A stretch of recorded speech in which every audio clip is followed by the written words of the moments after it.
Oi, pessoal! Hoje eu escolhi essas 6 cartas aqui, que são arcanos maiores do tarô. O tarô é dividido em 2 grupos, né? Os 22 arcanos maiores, que a gente chama, que são as principais cartas do tarô.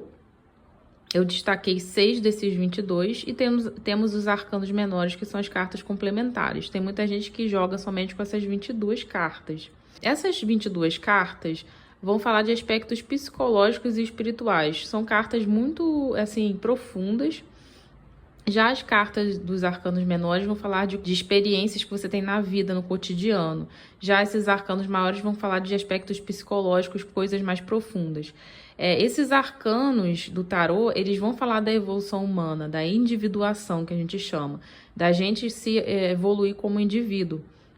E cada arcano vai ser um passo para essa individuação. Eu vou começar com o louco.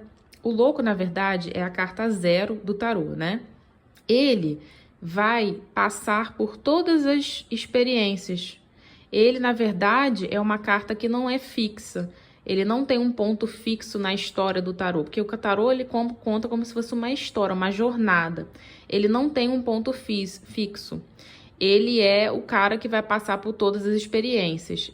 Ele é o inexperiente, por isso ele é a carta número 0. Ele não tem nada, ele não tem as experiências ainda, ele vai para a experiência. Ele representa essa inocência, esse impulso para você ir em direção às experiências. Por isso ele é chamado de louco, porque ele não tem medo. Ele não tem nenhum tipo de planejamento, ele é destemido, ele é espontâneo, ele vai falar dessa espontaneidade. Então, ele é a carta número 0 e ele vai passar por todas essas experiências. Toda a carta do tarô tem uma sombra e luz. A parte luz é aquela parte que é o desafio da parte do arquétipo, do símbolo, né? E no caso do louco, é a imprudência, é a ingenuidade cega, é a imaturidade. Então, todas as cartas vão falar dos lados positivos e negativos dessa energia referente à carta. No caso do louco, é essa que eu falei aí. O mago é a carta número 1. O número já diz. É a carta de inícios, de novos projetos. O mago, diferente do louco, ele já tem um certo autocontrole, uma certa autocompreensão de si mesmo. Ele já tem o domínio. Ele é um mago, né? Ele também pode se referir à parte de negócios, o domínio do seu próprio poder para realizar as coisas. Ele também fala de foco, direciona todos os objetivos dele em direção a algo. Ele tem um direcionamento do que ele quer, entendeu? Ele sabe o que ele quer e ele vai em direção a isso. Então, o mago, ele fala do poder da vontade e da criação. O direcionamento de energia para realizar através do nosso poder criativo, usando todo o nosso potencial. O louco, ele não tem potencial nenhum, ele nem conhece os potenciais que ele tem. Ele é o 0.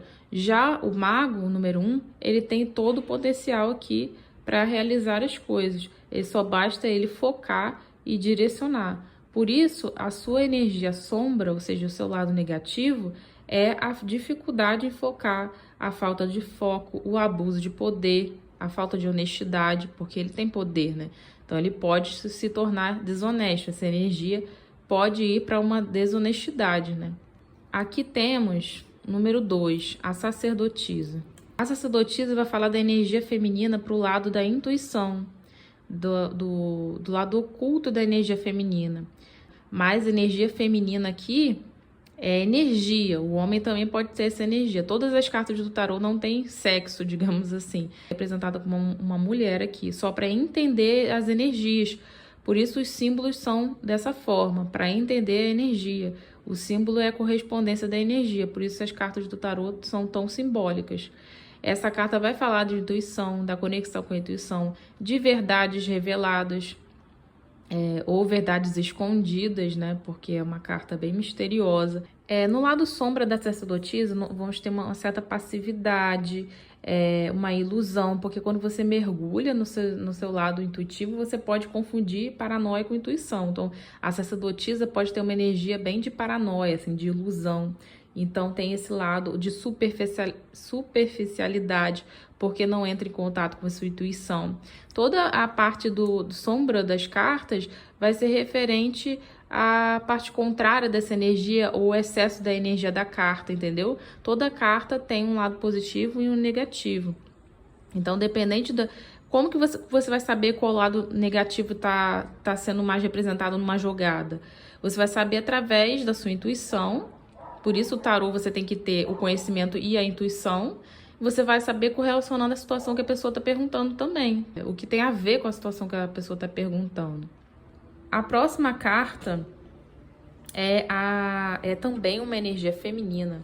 Só que são aspectos mais acessíveis, mais externos da energia feminina. É a energia feminina no dia a dia, né? Na Terra, materializada. Então, representa sexualidade, representa fertilidade, representa criatividade, é o criar, representa a mãe natureza, ela pode ser relacionada com a mãe natureza. A sacerdotisa já é a bruxa, né? Já é a bruxinha. A imperatriz já é a mãe natureza, o despertar da energia feminina, né? Beleza, a empatia, quando você tem empatia com o outro, quando você é a mãe, né? Então é o cuidar. A sacerdotisa já é uma coisa mais interna, a imperatriz é uma coisa mais externa, o cuidar do outro, a empatia com o outro. Só que o lado negativo da imperatriz é ser muito mãezona demais, controladora. Então tem um certo lado negativo de controle, de sufocamento, sufoca outra pessoa, possessividade, né? Dependência emocional. Então todos esses são o lado negativo da imperatriz. O imperador é uma carta de energia masculina. Ele vai ser mais racional que a imperatriz. Ele vai falar de planejamento, ele vai falar de liderança, de você saber liderar os seus projetos aí, você saber manter os seus projetos. Porque a gente cria as coisas, realiza, mas será que a gente sabe manter? Então o imperador, ele mantém, ele decide, ele mantém. Também representa o mundo social e as regras. O lado negativo do imperador, ele pode ser intolerante, agressivo, ele pode ser controlador, ele pode ter uma autoridade usada para o lado negativo. O hierofante vai representar o nosso lado espiritual. O imperador representa leis sociais, leis da sociedade. Já o hierofante vai representar leis espirituais. O hierofante vai representar a tradição, né? Através de uma doutrina, então as religiões. Ele representa os conhecimentos, a educação. E no lado negativo, a intolerância religiosa, o exigir demais, no sentido de não aceitar as crenças do outro, como que o outro pensa.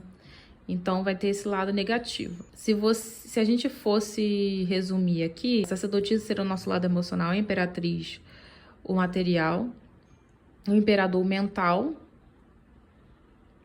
e o hierofante espiritual.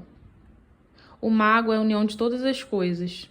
E o louco é quem experiencia todas as coisas. O louco é zero, mas ele tá migrando sempre por todos os ciclos da jornada que é o tarô. O tarô conta a história de uma jornada de evolução. Cada carta dessa pode ser resumida em uma palavra. O louco é a busca, o mago é o início.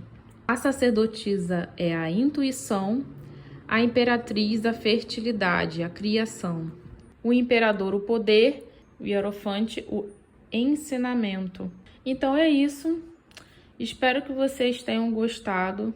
Não esqueça de curtir o vídeo e se inscrever no canal para mais vídeos.